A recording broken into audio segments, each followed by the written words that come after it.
Eu fiquei 7 anos esperando uma morte que não veio, né, porque não tinha remédio. Depois veio a doença com toda a sua força e crueldade. Eu fui um doente terminal de AIDS, né? Eu gelei, meu chão abriu, eu falei, pronto, agora já era. O meu mundo tinha acabado. Porque ali era o meu fim.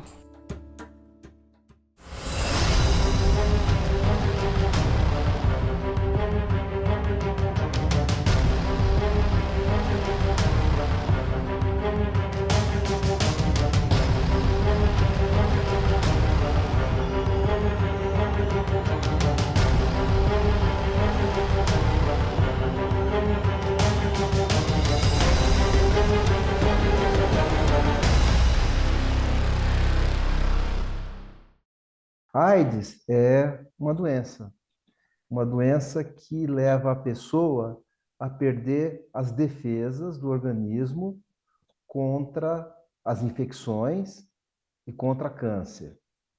E o HIV é um vírus. O HIV é o vírus que faz com que o nosso corpo perca ao longo do tempo essas defesas que a gente tem. Isso vai demorar, isso é bastante lento. Em média, o tempo que demora entre a pessoa adquirir o vírus e desenvolver AIDS é 8,9 anos. A gente percebeu o HIV pela primeira vez no nosso meio na década de 80. A primeira divulgação, a primeira publicação científica mostrando que a gente tinha AIDS foi em 1981.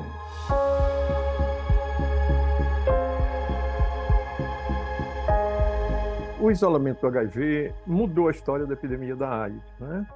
A AIDS foi identificada como uma nova síndrome no início de 1981 pelo CDC de Atlanta, o Centro de Controle de Doença dos Estados Unidos, em Atlanta.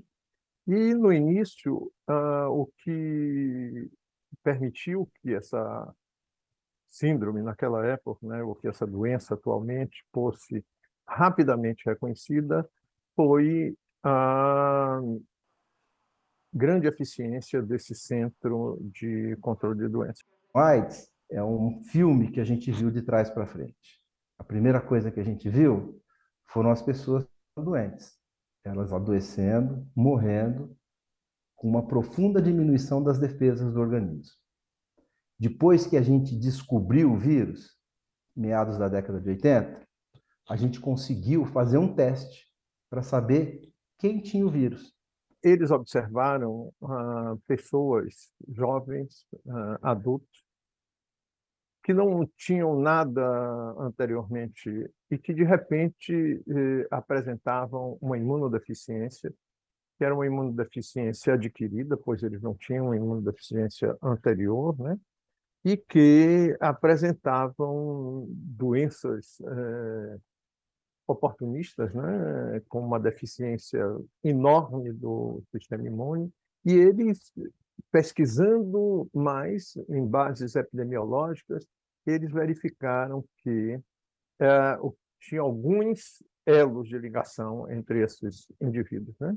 Então, já com essas evidências epidemiológicas, já foi possível verificar ou imaginar que se tratava de um vírus, né?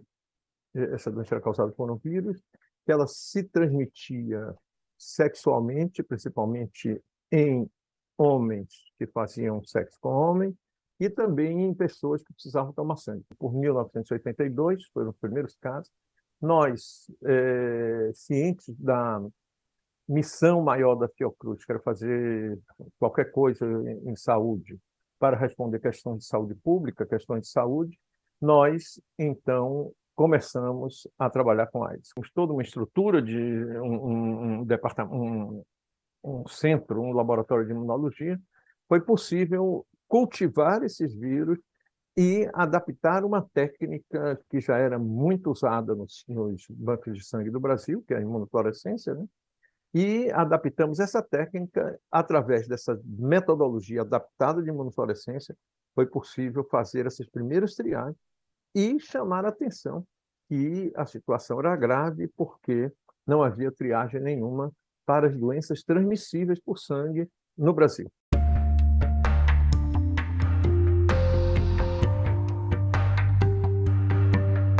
Em 1987, o vírus HIV, do tipo 1, foi isolado pela primeira vez no Brasil. A equipe foi coordenada pelo pesquisador Bernardo Galvão. Do ponto de vista científico, foi muito importante porque deu uma visibilidade à ciência nessa área no Brasil. E o Brasil foi, então, a Fundação Oswaldo Cruz, e eu fui o representante disso aí, convidado para fazer parte de uma rede internacional de laboratórios para isolamento e caracterização do HIV no mundo. O isolamento do HIV, ele colocou o Brasil no cenário internacional, na ciência, na pesquisa.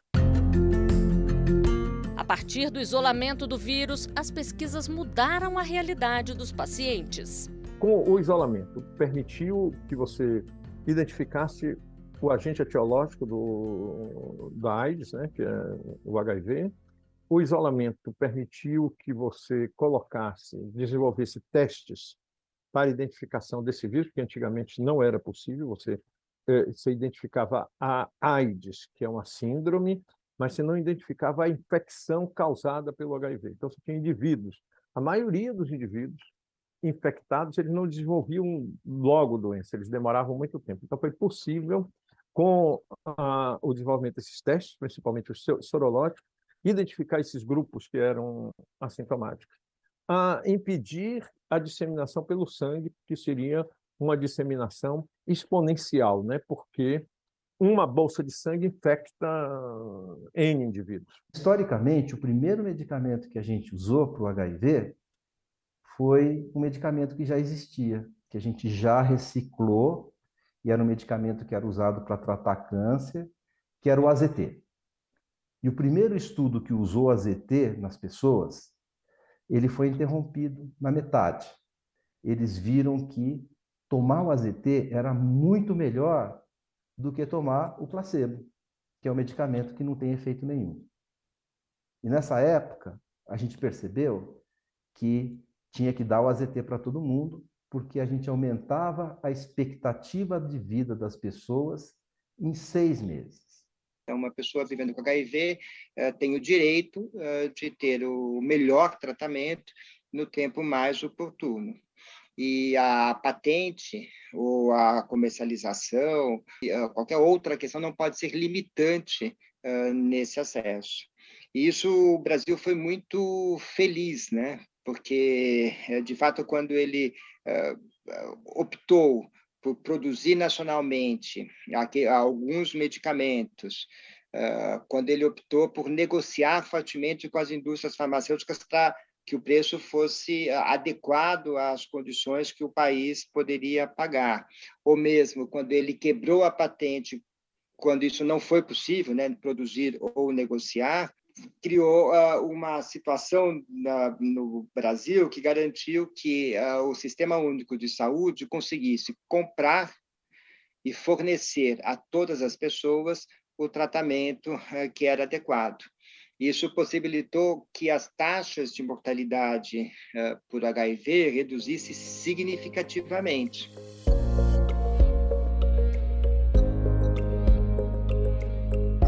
No início da década de 90, começava toda aquela loucura da ainda nomeada epidemia, e depois, logo em seguida, né, a nomenclatura mudou, foi tratada como uma pandemia, né, porque teve proporções mundiais, não só regionais, né, e ninguém sabia nada.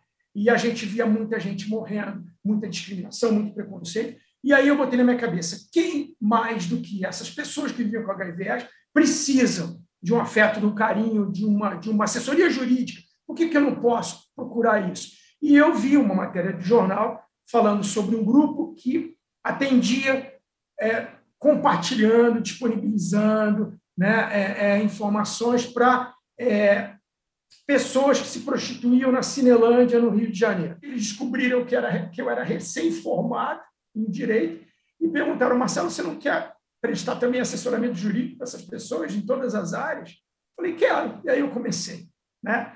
E aí eu não parei mais. Na universidade que eu me graduei, eu consegui meu primeiro emprego sendo professor, também com 20 e poucos anos, e advogado orientador do Núcleo de Prática Jurídica. E foi lá, tendo por trás uma instituição de ensino, que eu pude atender de graça a população descoberta portadora do HIV. Nós conseguimos a segunda decisão liminar do Brasil, a primeira no Rio de Janeiro, obrigando o Estado do Rio de Janeiro a fornecer os antirretrovirais que aquele nosso assistido precisava. E por que havia necessidade de judicializar para ter acesso àqueles medicamentos, em que pese a Constituição da República Federativa do Brasil garantir a saúde dos cidadãos, colocando nas mãos do poder público essa responsabilidade, né, pela garantia da saúde. Porque, naquele momento, ainda era o início da distribuição. Em 91, né, a gente conquistou um marco histórico. O Ministério da Saúde deu início à distribuição gratuita de retrovirais pela rede pública. Foi em 91. Em 93, o AZT também começou a ser produzido no território brasileiro, né? E em 94, o Ministério da Saúde firmou um acordo com o Banco Mundial para impulsionar essas ações de controle e prevenção de AIDS no Brasil. Então, quer dizer, o início da década de 90 foi crucial para a história da AIDS no Brasil, né? Então, essa distribuição depois foi regulamentada em 96, foi a Lei 9.316 de 96, que estabeleceu a distribuição gratuita desses medicamentos antirretrovirais, aquela prescrição, naquela época, chamava prescrição do tríplice esquema de antirretrovirais. E foi uma luta da sociedade civil, no primeiro momento, e logo em seguida do judiciário. Cristiano Ramos faz parte dessa história de luta. Eu adoeci em 95 a 97. Eu fiquei 2 anos internado em hospitais aqui de Brasília.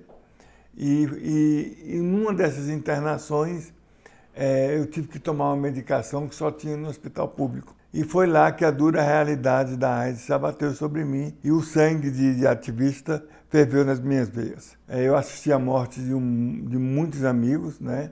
E meu pai, que era um juiz aposentado, que é advogado, né? Ele, vendo tudo aquilo, ele começou a ajudar as pessoas que não tinham condição financeira. Aí um dia eu falei assim: meu pai, se continuar do jeito que está, o senhor vai quebrar, porque o senhor não é rico, o senhor tem um salário, mas não é rico. Aí ele: meu filho, a gente vai ter que fundar uma ONG. E lá, dentro desse hospital público, nasceu a ONG Amigos da Vida. E a gente surgiu no ano de 2000, né?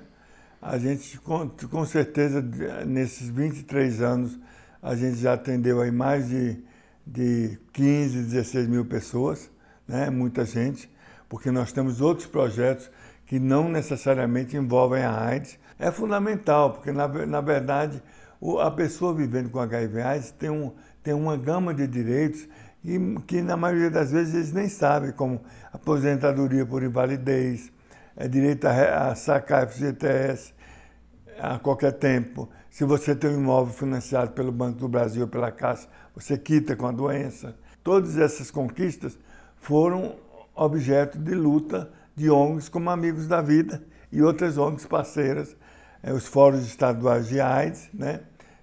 Foram lutas que custaram muito sacrifício, muita articulação, né? E graças a Deus nós temos no Brasil uma justiça muito sensível à questão da AIDS.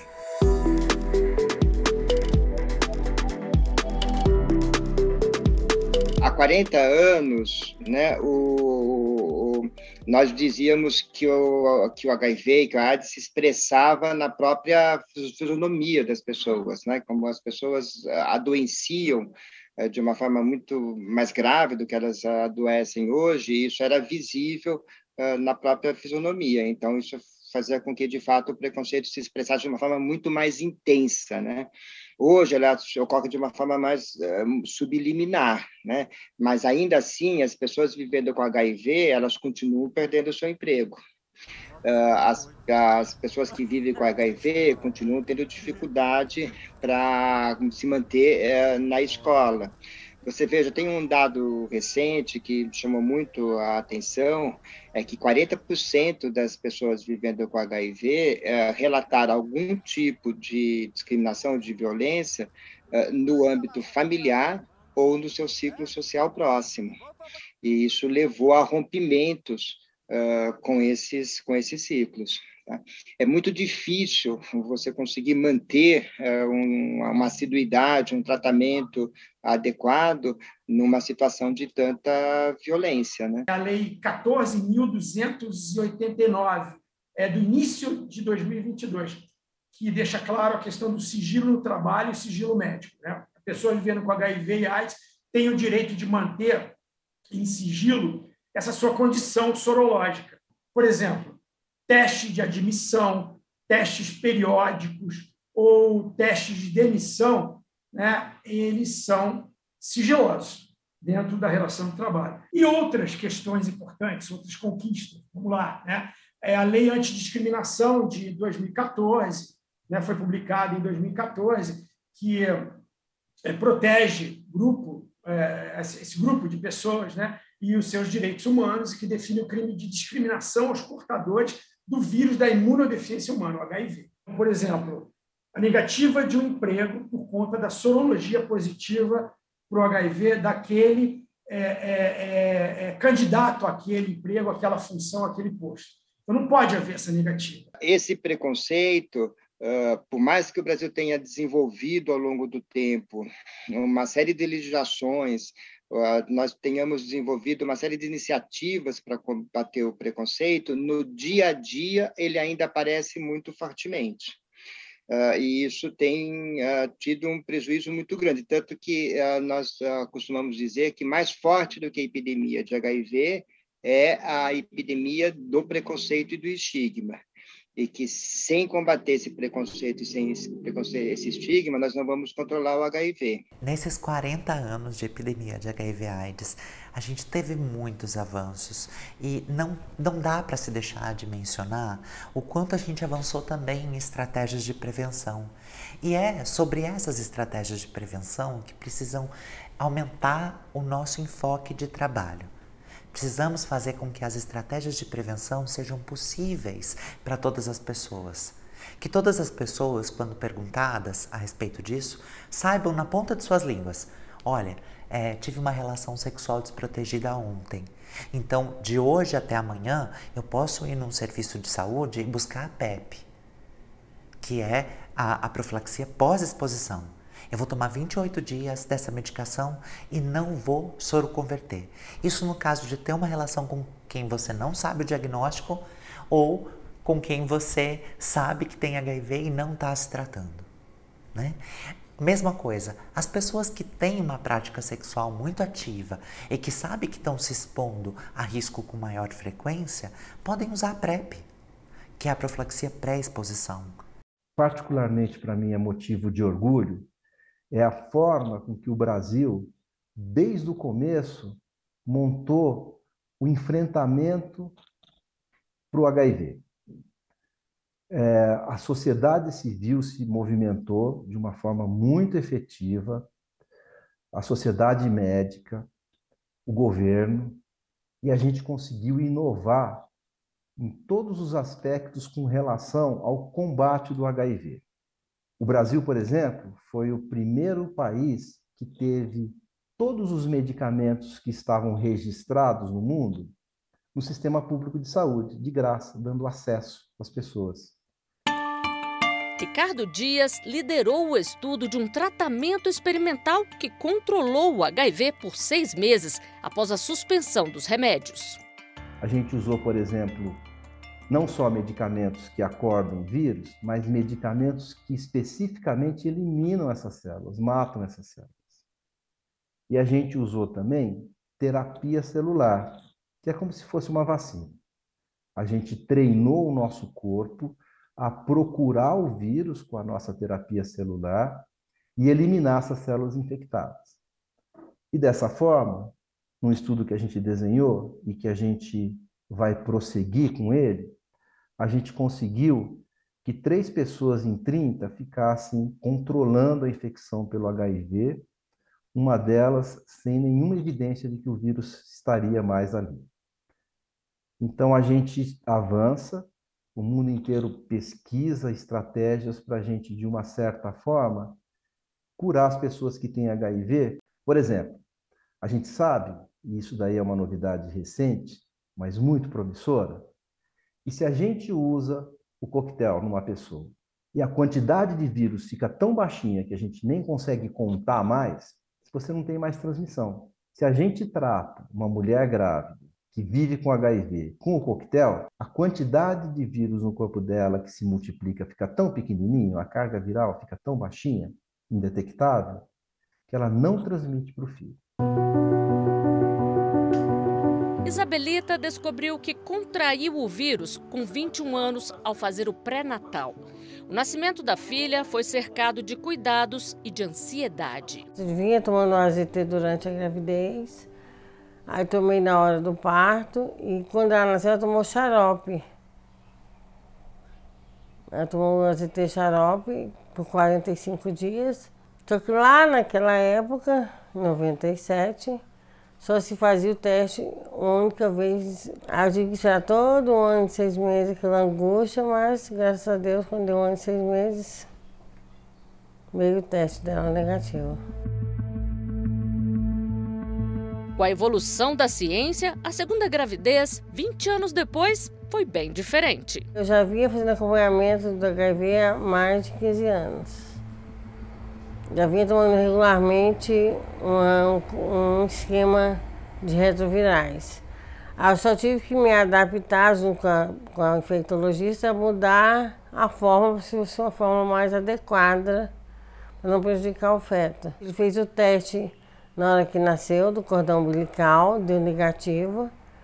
E com 3 meses no céu vascular ele fez o reteste, deu negativo. Veio que não vai ter mais criancinhas que já vão nascer com aquele estigma, aquela dor.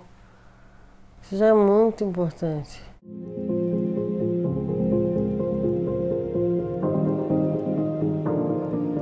Em 2021, Tiago se tornou voluntário na pesquisa de uma vacina testada contra o HIV. A motivação para ajudar a ciência veio de um drama familiar. Tiago perdeu um tio para a AIDS. Eu acho que a primeira coisa que me motivou a participar do estudo foi poder fazer algo para que as pessoas não precisassem passar pela dor que eu e a minha família passamos. Tiago não tem o HIV, mas se enquadrou nos requisitos da pesquisa. Precisava ser um homem cis, gay, e que você tivesse tido alguma exposição sexual durante o período, uma janela que eles determinavam. O estudo, chamado Mosaico, chegou à fase 3 e foi interrompido após a vacina ser considerada segura, porém ineficaz contra o vírus. Para Tiago, ser voluntário na pesquisa trouxe o sentimento de participar de algo que pode ajudar em novas descobertas no futuro. Nesses 40 anos, quantas pessoas não morreram? Quantos amigos as pessoas não perderam nesse tempo todo? Eu acho que essas foram algumas das motivações de eu olhar e falar, cara, eu posso fazer alguma coisa para mudar o estigma, para mudar a história da saúde mundial. Que você se sentir parte, uma parte pequena, uma parte minúscula desse grande, eu acho que é a primeira coisa que motiva. Isso foi a grande motivação que me levou a entender que eu podia fazer parte de algo maior do que eu e que isso, querendo ou não, isso vai ficar para gerações.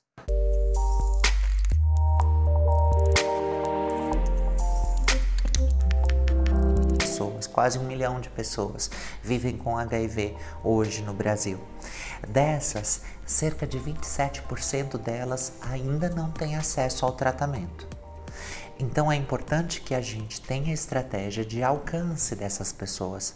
Se essas pessoas estão vivendo com HIV e não foram diagnosticadas, elas vão continuar tendo aí as consequências, né, de um não tratamento que pode lhe causar morte. Nós temos uma situação hoje bastante preocupante, porque nós começamos a reverter uma situação de maior controle da pandemia de que nós tínhamos observado nos últimos anos. E isso ocorre porque as novas gerações têm mudado o seu comportamento sexual, fazendo com que as taxas de incidência do HIV aumente consideravelmente.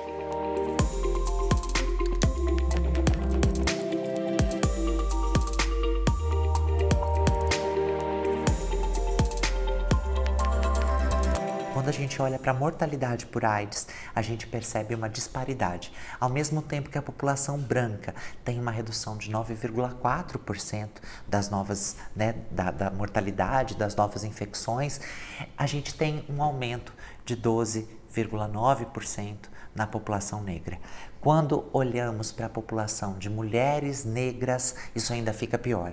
São quase 62% das mortes relacionadas à AIDS em mulheres e negras. Isso demonstra claramente que ainda precisamos avançar muito nesse racismo estrutural que também acaba afetando o acesso dessas pessoas aos serviços de saúde. Uma expressão ficou gravada na minha mente e dos meus alunos.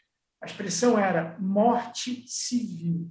Naquele momento, quando uma pessoa se descobria portadora do HIV, ela tinha sua morte civil decretada, né? Acessar direitos básicos se tornava, naquele momento, muito difícil, né? Eu acho que, ainda hoje, existem determinadas situações em que acessar direitos básicos ainda se torna difícil para determinadas pessoas, principalmente que integram determinadas camadas da população. Acesso à informação, acesso à saúde, acesso a uma relação de emprego com dignidade e respeito, né? Acesso a possibilidades de ter tratamentos gratuitos e, antes disso, estar informada de que eles existem, né? Então, eu entendo que ainda há muito que se fazer.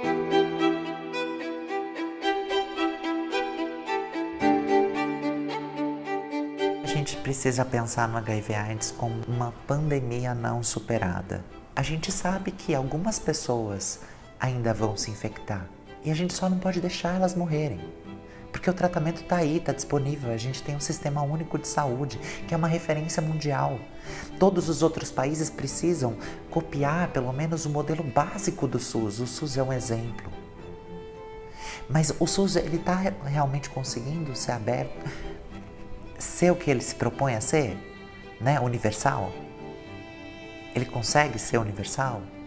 Não, ainda não.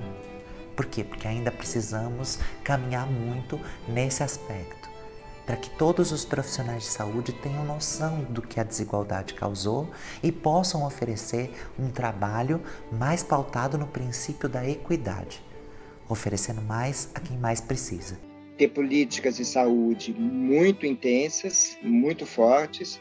Temos o comprometimento das várias instituições que vai para além da saúde, como, por exemplo, a educação, e nós temos que ter uma estratégia muito forte para combate do estigma e do preconceito.